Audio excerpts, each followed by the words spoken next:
Bonjour mes étoiles vertes, je suis ravie de vous accueillir dans ce nouvel épisode de Légumes en fête. Alors pour les personnes qui découvrent la série maintenant, moi c'est Coralie et je vous accueille dans ma cuisine pour vous montrer comment cuisiner plus de légumes au quotidien.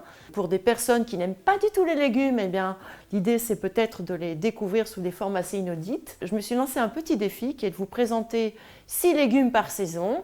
Et à chaque fois, en fait, le légume, je vous propose 3 versions, à savoir une recette de condiment, une recette d'entrée qui est très souvent crue et une recette de plat. Alors aujourd'hui, on va découvrir un légume oublié qu'on ne trouve pas partout sur les étals, mais en tout cas qui en ce moment pousse dans nos potagers, c'est le chou rave.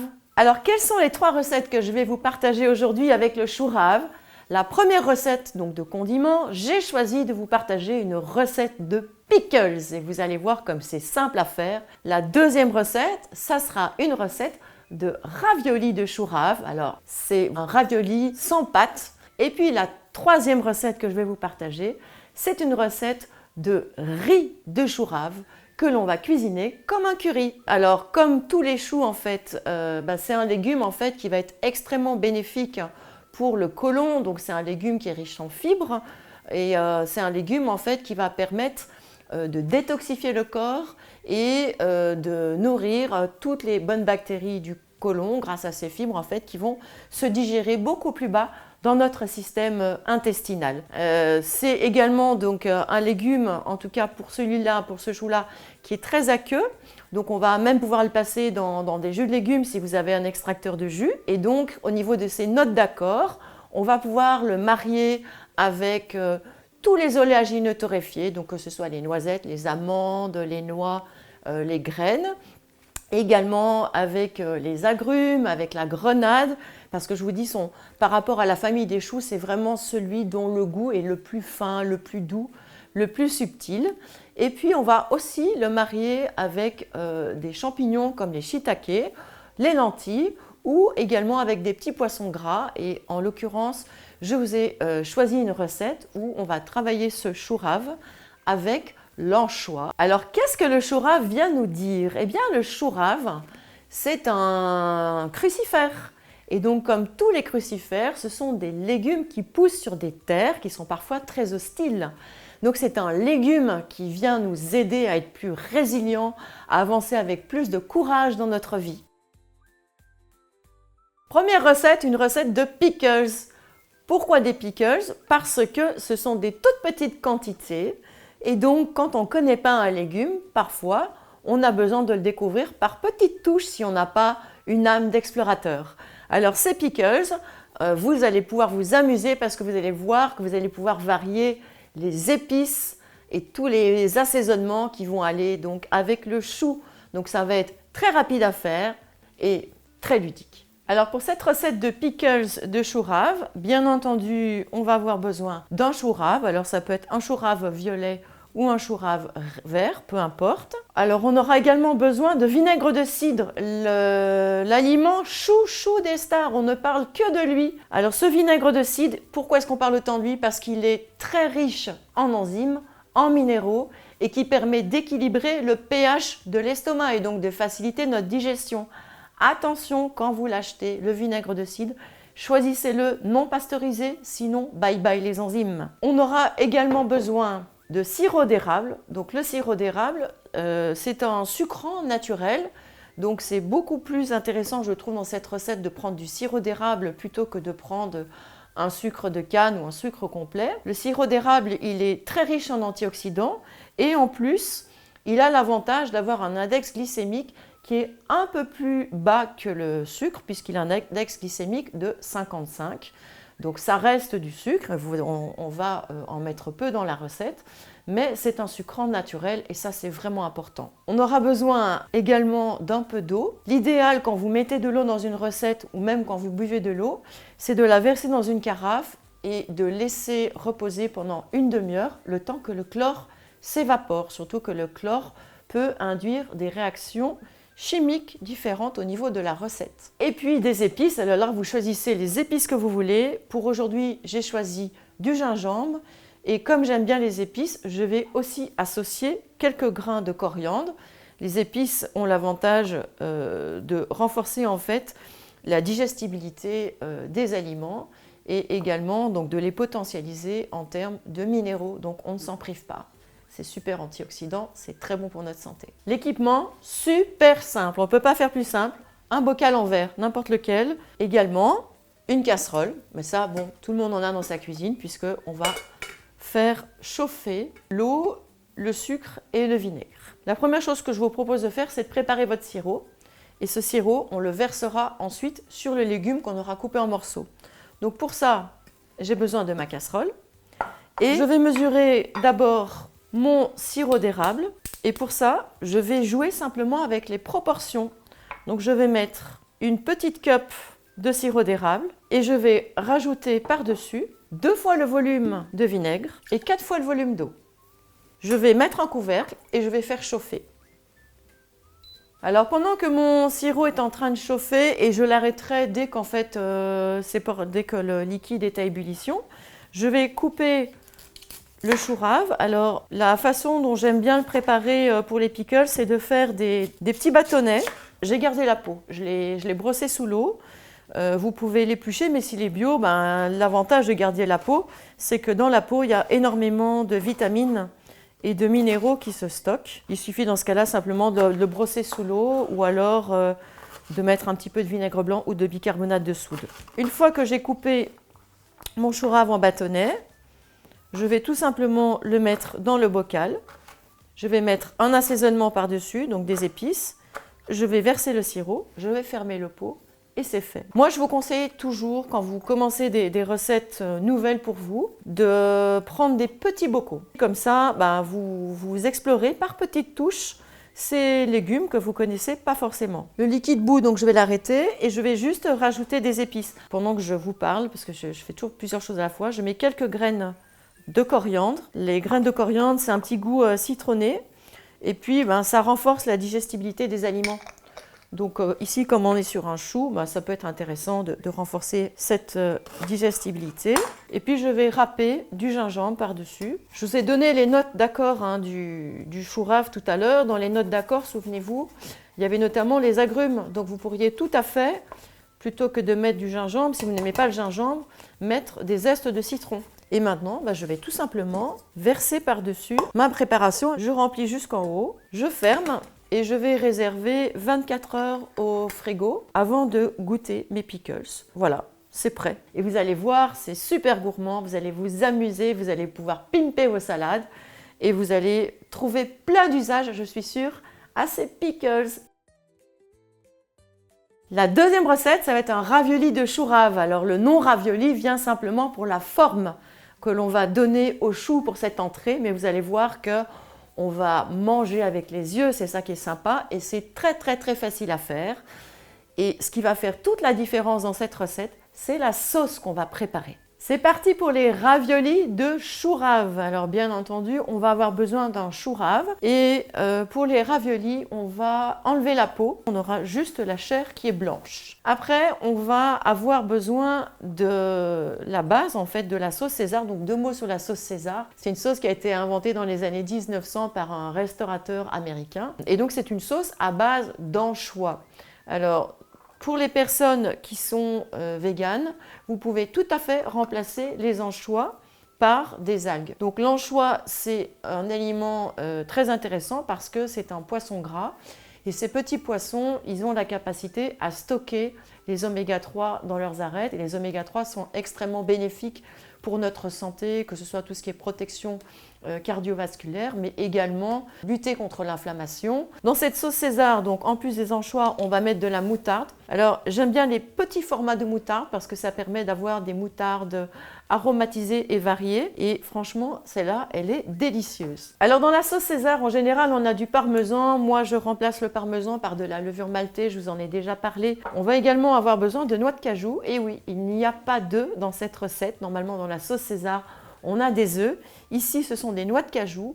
La noix de cajou, en fait, l'avantage qu'elle a, c'est qu'elle est très riche en amidon et donc elle va apporter du liant à cette sauce. On aura également besoin de citron et d'ail. Alors ça, c'est vraiment les deux incontournables dans la cuisine santé. On en a déjà parlé dans les vidéos précédentes, mais le citron, choisissez le bio car on va prélever le zeste et si jamais il n'est pas bio, eh bien vous prendrez juste le jus. Dernier ingrédient dans cette recette pour donner du peps, parce que le chou rave, je vous l'ai dit, c'est très très doux en goût. Eh bien on va amener du piquant avec le cresson. Alors si vous ne trouvez pas de cresson, vous pouvez tout à fait le remplacer par la roquette. Ce sont des aliments qui sont vraiment très intéressants d'un point de vue nutritif parce qu'ils sont très riches en vitamine C et ils apportent également des composés soufrés qui vont permettre de mieux absorber les protéines et de nettoyer le corps. Au niveau de l'équipement, deux solutions, un couteau. L'autre solution, c'est de prendre une mandoline. En fait, on va couper des tranches de chou rave. Et sincèrement, je le fais parfois avec le couteau, parfois avec la mandoline. Les deux fonctionnent. Donc, si vous n'avez pas de mandoline, no stress, utilisez votre couteau. On va avoir besoin d'un mixeur. Alors, moi, j'ai un blender. Donc voilà, je vous le remontre. Je vous le montre à chaque fois. Alors, la première étape, si vous ne l'avez pas déjà faite, ça va être de prendre vos noix de cajou et de les immerger dans l'eau pour les ramollir. Pendant que les noix de cajou trempent, je vous propose de découper le chou rave. Je ne vais pas garder la peau cette fois-ci et je vais essayer de faire des tranches régulières. C'est-à-dire que si on veut faire un ravioli, il va falloir qu'on ait quand même une certaine surface de chou. Et donc, soit vous coupez des fines tranches avec votre couteau, et ces fines tranches, en fait, on peut aussi les faire à la mandoline. Donc là, j'ai de quoi préparer mes raviolis. Là, ce que vous allez faire, si vous les avez coupés au couteau, c'est simplement tailler un rectangle. Donc, vous empilez vos tranches. Voilà, je vous montre la différence. Celui taillé à la mandoline et celui taillé au couteau. Et il y en a certainement qui sont plus doués que moi pour tailler encore plus fin. Pour assouplir mes feuilles de ravioli, j'ai deux solutions. Soit je les mets dans le cuit-vapeur 1 minute. Donc, je lance d'abord mon cuit-vapeur pour qu'il soit bien chaud. Le but, c'est simplement de ramollir le chou. La deuxième possibilité, si jamais vous n'avez pas de cuit-vapeur, c'est tout simplement de prendre vos feuilles de chou, de mettre une pincée de sel et de masser.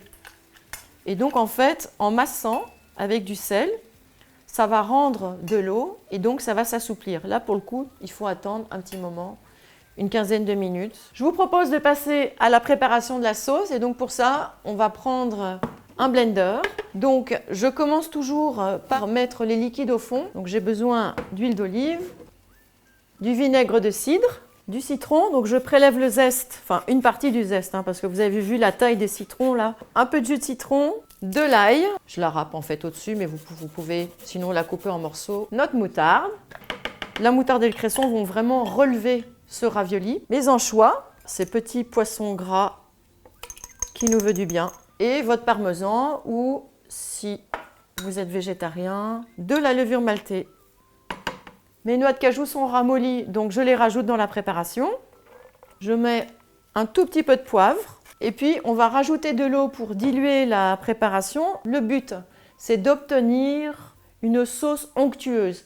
Pas trop liquide parce qu'il faut qu'elle tienne à l'intérieur du ravioli. Pas trop épaisse non plus pour qu'on puisse l'étaler. Donc, je mixe ma sauce et puis au fur et à mesure, je vais rajouter de l'eau si besoin pour diluer. Un peu la consistance de la sauce blanche qu'on avait faite avec le chou-fleur. Pas trop liquide, pas trop épaisse. Bien entendu, je goûte pour rectifier si besoin à l'assaisonnement. Alors, si vous adorez les anchois, vous pouvez en mettre encore davantage dans la recette.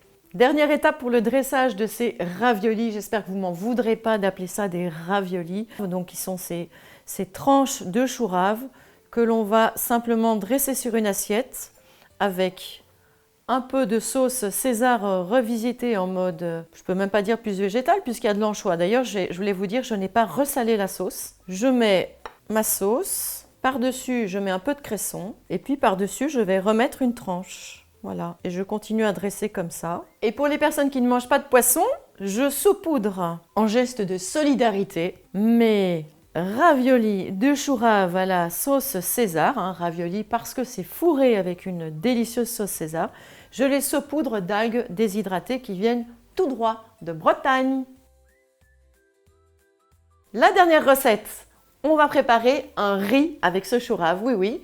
Et ce riz, on va le cuisiner en curry. Donc on va rajouter avec ce riz de chou rave une légumineuse pour pouvoir faire un plat complet. Et donc c'est une recette qui pourra se déguster idéalement le soir. Dans cette recette, bien sûr, on a besoin de chou rave puisque c'est notre aliment fétiche. Alors vous avez vu, la quantité a déjà bien diminué par rapport à ce qu'on a fait. Et là, c'est le moment d'utiliser tous les petits bouts qui vous restent, là, tout ce qu'on a coupé tout à l'heure à la mandoline, les raviolis, etc. Bien entendu, moi, j'aurais pas assez, donc je vais prendre encore un chou supplémentaire. Qu'est-ce qu'on va rajouter dans cette recette? Des épices. Dans les épices, j'ai choisi du curry. Le curry, c'est quoi? En fait, c'est un mélange d'épices, notamment du curcuma, qui est un épice extrêmement puissant, anti-inflammatoire, antioxydant, énormément de propriétés également pour les maladies, la prévention des maladies neurologiques. Ce que ces épices vont nous apporter, outre le fait qu'ils vont relever le plat, c'est qu'ils ont une synergie entre eux. C'est ça qui est intéressant quand on met plusieurs épices dans un plat. L'un va renforcer l'autre. Donc du coup ici, on va avoir un effet cocktail anti-inflammatoire, antioxydant extrêmement puissant. Et puis les épices qui sont dans le curry sont des épices qui stimulent les sucs gastriques. Donc vous m'avez compris, si vous suivez depuis le début, c'est que ce sont ces épices qui vont vous permettre d'alléger votre digestion. Le plat que je vous propose, c'est un plat que vous pouvez manger le soir. Et le soir, c'est le moment idéal pour manger des protéines végétales.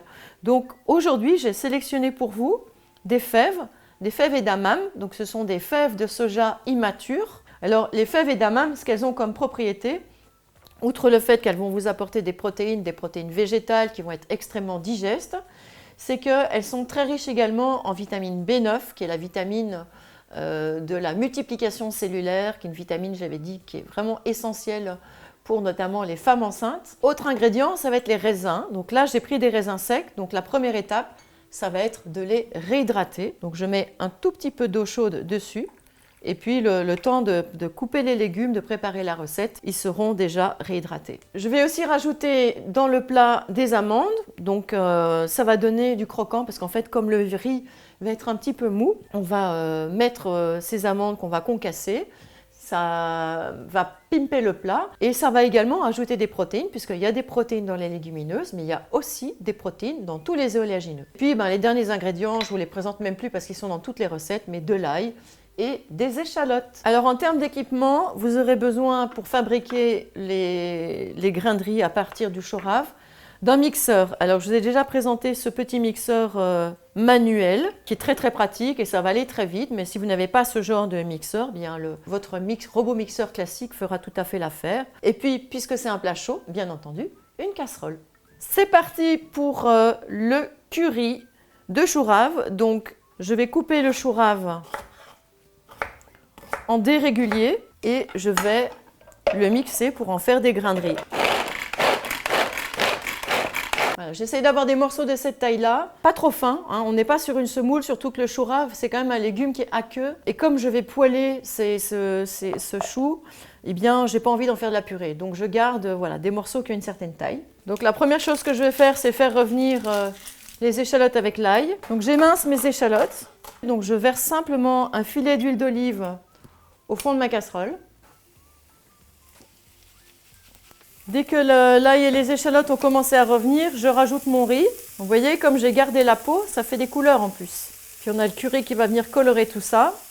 C'est très important de mettre de la couleur dans l'assiette. Pas oublier qu'on mange aussi avec les yeux. Je vais saler notre curry. Donc là, je mets vraiment une bonne dose. Et parce que je sais que mon curry n'est pas très épicé, je vais rajouter un tout petit peu de piment. Mais bon, ça dépend vraiment du curry que vous avez. Les épices, en fait, elles sont beaucoup plus efficaces quand elles sont chauffées. Hein. Donc ce curry, il soit chauffé pour libérer non seulement ses arômes, mais aussi toutes ses propriétés. Là, je vais rajouter des fèves et puis je vais égoutter mes raisins. Voilà, je vais juste baisser le feu et laisser mijoter quelques minutes, le temps que les raisins s'imprègnent du bon goût des épices et puis que les fèves terminent de cuire parce que je les avais pré-cuites et je ne les ai pas cuites trop longtemps justement parce que je savais qu'elles termineraient leur cuisson dans la casserole. Pendant ce temps, pendant que la cuisson se termine, il y a une dernière étape, c'est que je vais concasser mes amandes. Je vais les mettre après sur le plat. Option, on peut ou pas les torréfier. Voilà, si vous avez le temps, vous les faites saisir à sec dans une poêle. Et voilà, on clôture cette série du chou rave avec un chou rave coupé en riz et cuit en curry. Je vais rajouter les amandes. Comme ça, vous découvrez un nouveau légume de 3 façons différentes. Et peut-être que la version cuite, vous la préférez à la version crue. Miam. Bravo mes étoiles vertes d'être allées au bout de ce nouvel épisode. Donc aujourd'hui, vous avez découvert le chou rave qui a presque plus de secret pour vous puisqu'on a préparé un condiment en pickles, on a fait des raviolis de chou rave avec une crème César et enfin on a cuisiné le chou rave sous forme de riz pour en faire un curry. En tout cas, je suis vraiment très contente d'avoir pu vous accompagner pendant toute cette saison de printemps. Vous voyez un petit peu tout ce qu'on a parcouru comme légumes, tout ce qu'on a vu comme technique, c'est quand même dingue tout ce qu'on a pu voir en si peu de temps et j'espère que ça va vraiment vous aider dans votre cuisine au quotidien pour préparer des légumes de saison. Maintenant, c'est l'été qui démarre avec tous ces légumes gorgés de soleil et voilà, et donc je vais encore vous préparer 18 recettes. N'hésitez pas dans ce cas-là à me mettre des commentaires si vous avez des envies particulières. Si vous voulez que je vous partage des recettes que vous n'avez encore pas explorées, n'hésitez pas, c'est le moment de le faire. J'aurai plaisir à lire vos commentaires. Si vous avez aimé en tout cas cette série et en particulier la vidéo d'aujourd'hui sur le chou rave, n'hésitez pas à mettre un pouce. Je voulais aussi vous partager 2 informations de mon actualité. Le livre, mais ça vous avez déjà eu des informations au fur et à mesure des autres vidéos. Donc, autre élément important de mon actualité, j'anime un stage cuisine nature du 11 au 14 juillet dans un cadre de rêve, dans le Morvan, un espace vert, vierge de tout bruit, si ce n'est les bruits de la forêt, les vaches, les oiseaux, enfin voilà, la nature. Pendant ce stage, en fait, vous êtes logés par Cyril et Valérie qui ont un centre où ils nous accueillent avec un potager en permaculture. Donc, on cueille les légumes dans le potager le matin et 2 heures plus tard, on les cuisine dans la cuisine d'été qui est à quelques mètres. C'est vraiment dingue. Et vous serez logés en cabane. Donc ils ont un complexe en fait avec des tonneaux et des cabanes en bois. Enfin, c'est vraiment un endroit super charmant que j'adore. Et ce qui est surtout sympa, c'est qu'ils animent ce lieu divinement bien. Donc voilà, on y mange très très bien. Et c'est vous qui serez aux manettes avec moi pour préparer des légumes sous toutes leurs formes pour les repas de midi et du soir.